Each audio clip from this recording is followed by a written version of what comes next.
Olá, sejam bem-vindos e bem-vindas a mais um programa do Evangelho de Marcos. Agora nós vamos começar aí o capítulo 2, que é um capítulo longo. Você pegando a sua Bíblia, você vai ver que esse capítulo também vai até o versículo 27. Hoje, especificamente, eu vou trabalhar com vocês do versículo 1 até o versículo 12. Marcos 2, versículo 1 até o versículo 12. É bom você pegar a sua Bíblia e ler, e a gente vai ajudando você nessa hermenêutica, nessa interpretação do texto. É bom você entender como chave de leitura que o Marcos está escrevendo para a sua comunidade e tentar entender qual é a mensagem que ele, Marcos, quer passar para a sua comunidade que está sendo perseguida lá pelos anos 70.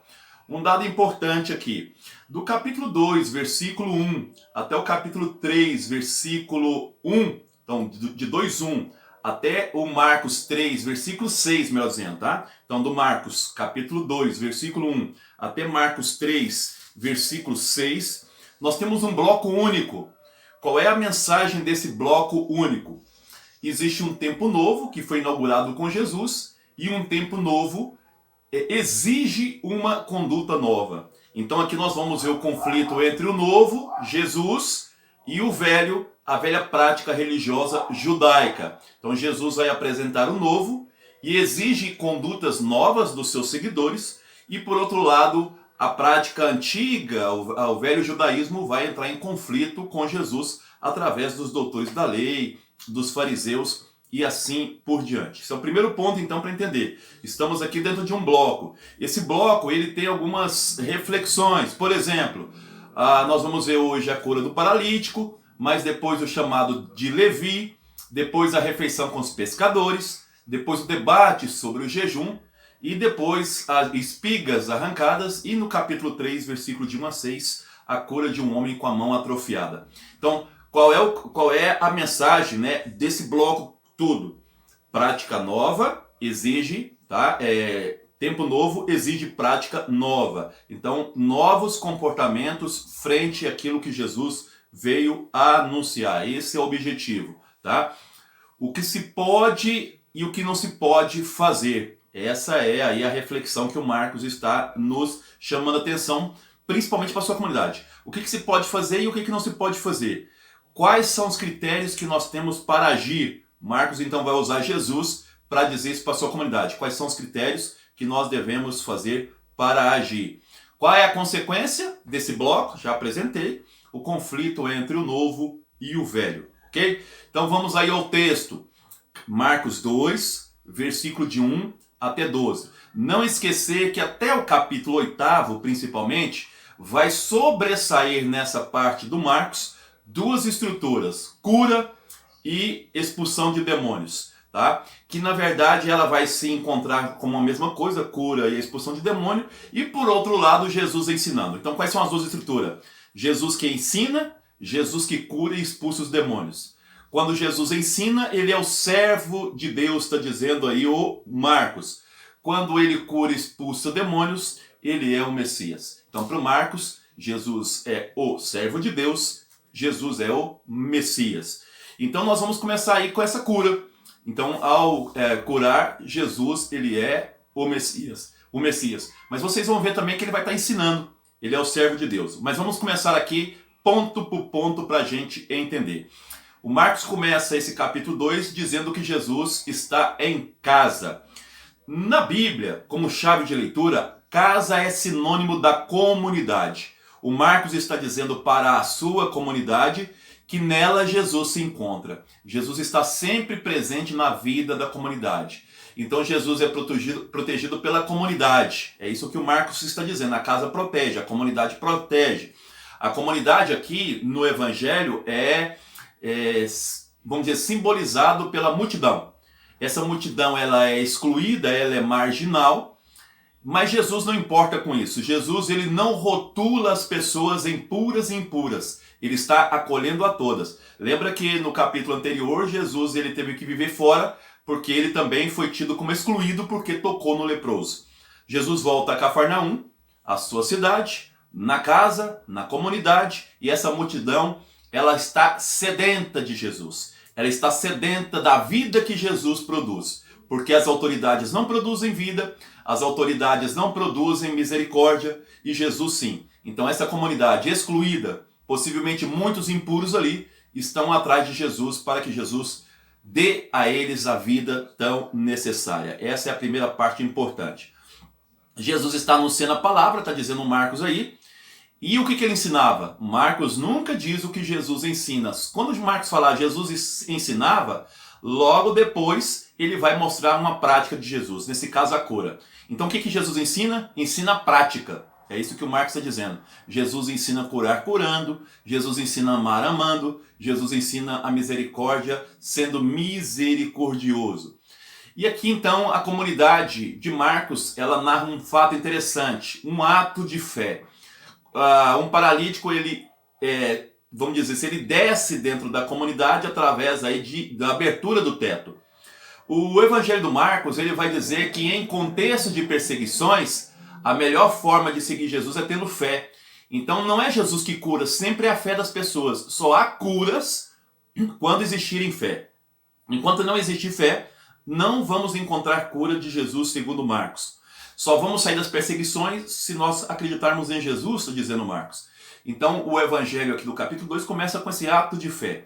E o que todo mundo espera? A cura do paralítico. Jesus decepciona todo mundo. Jesus não cura o paralítico. Ao contrário, precisamos prestar atenção nas nuances do texto. Jesus primeiro chama ele de filho. Então, ou seja, enquanto as autoridades excluem o paralítico como aquele que traz sobre ele os pecados e a ira de Deus, ele só é paralítico porque Deus está castigando ele pelos pecados dele ou dos seus antepassados. Jesus, ele chama esse paralítico de filho. Olha a palavra carinhosa que Jesus se dirige ao paralítico, filho. E aí Jesus faz algo extraordinário, não cura. Ele vai dizer que os pecados daquele paralítico estão perdoados. E aqui um dado interessante, porque acreditava-se que se a pessoa está doente ou paralítica porque Deus está irado com essa pessoa, está castigando o pecado dela, então Jesus já vai logo na cura. Os seus pecados estão perdoados. É como se Jesus estivesse dizendo para ele, paralítico, e para os outros, dizendo assim, os doutores da lei dizem que Deus está com raiva de você, porque você tem pecado e por isso é paralítico. Eu estou dizendo que não é verdade. Os seus pecados estão perdoados. Deus mandou dizer que os seus pecados estão perdoados. Não é que Jesus está perdoando o pecado deles, porque Jesus conhece o texto, não quer entrar em contrassenso aqui. Ele está dizendo que da parte de Deus o pecado daquela gente está perdoado. E ele auto se denomina aí filho de Deus, filho do homem, melhor dizendo, filho do homem, um termo que vem de Daniel para dizer que Jesus é extremamente humano. Jesus está dizendo aqui, esse humano, onde a ação de Deus age, em Jesus humano, Deus age, eu estou te comunicando, os seus pecados estão perdoados. E aí, logicamente, que os intrusos, aí vai entrar a velha política, o velho judaísmo, vai chamar Jesus daquele que blasfema. Você blasfema, só Deus pode perdoar os pecados. Jesus sabe disso. Mas Jesus, ele perdoa Jesus sabe que Deus perdoa os pecados e não necessariamente precisa ir ao templo, onde os sacerdotes exigiam altos sacrifícios, preços caríssimos para livrar o pecado daquela pessoa. Jesus está dizendo para aquele leproso, aquilo que estão ensinando para vocês, que a sua paralisia é ligada aos seus pecados, não é verdade. Deus não está com raiva de você. Deus ama você. Deus cuida de você. A sua paralisia é por outros motivos. E a paralisia aqui também é simbólica, daqui a pouco vocês vão ver isso. Então aqui os intrusos, eles vão chamar Jesus de blasfemo, tá? Porque só no templo os sacerdotes podem perdoar os pecados através de Deus, não através de vocês. Então esses teólogos, eles não entendem nem de Jesus e nem da comunidade de Jesus. Eles não estão ali para ouvir Jesus. Eles estão ali para pegar Jesus, para poder armar armadilhas para Jesus. E Jesus então vai dizer, para que vocês saibam que o Filho do Homem tem poder aí para perdoar os pecados, eu vos digo então, pega o teu leito e ande. Então a cura do paralítico, ela é resultado da cura interior. O que o Marcos está dizendo é que Deus, para curar a gente por fora, tem que curar por dentro primeiro.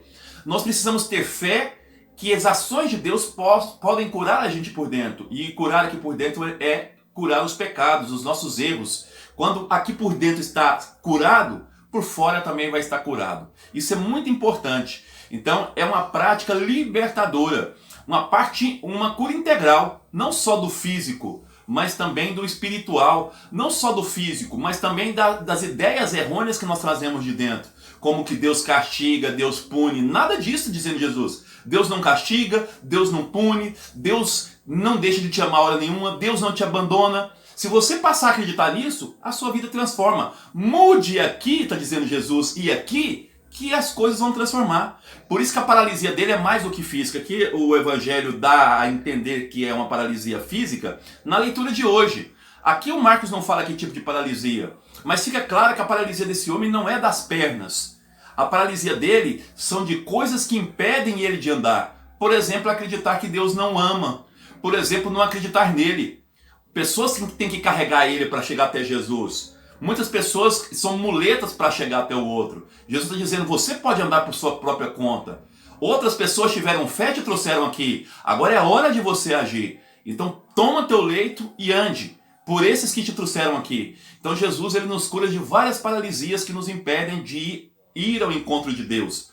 Então em Jesus está a vida, está a cura integral. Podemos, portanto, dizer que o sinal concreto do perdão dos pecados é a cura. É a cura total, interna pela cura dos perdão dos pecados, da mudança de vida e a cura externa. Então Jesus, ele nos cura internamente para que nós possamos curar externamente. Precisamos pegar a nossa maca e andar. Queria então resumir aqui dizendo o seguinte, quem era a comunidade de Jesus? Uma comunidade marginalizada, mas que tinha fé em Jesus. Isso é importante, sem fé não há transformação. Segundo, o perdão dos pecados, o sinal do perdão, né, que nós fomos perdoados, é andar, é ser curado. Se eu estou curado por fora é porque eu já estou curado por dentro, tá? E por fim o Evangelho termina no versículo 12 dizendo sim, que os marginalizados ficaram alegres.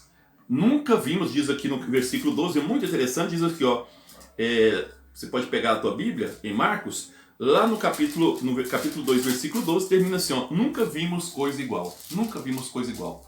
Quer dizer, a boa notícia chegou. Os marginalizados, segundo Marcos, estão alegres. A velha política, o velho judaísmo estão, né, que é os dois aí, estão irritados porque o Jesus aqui faz uma condenação. Vocês falam de perdão, mas não fazem nada para perdoar.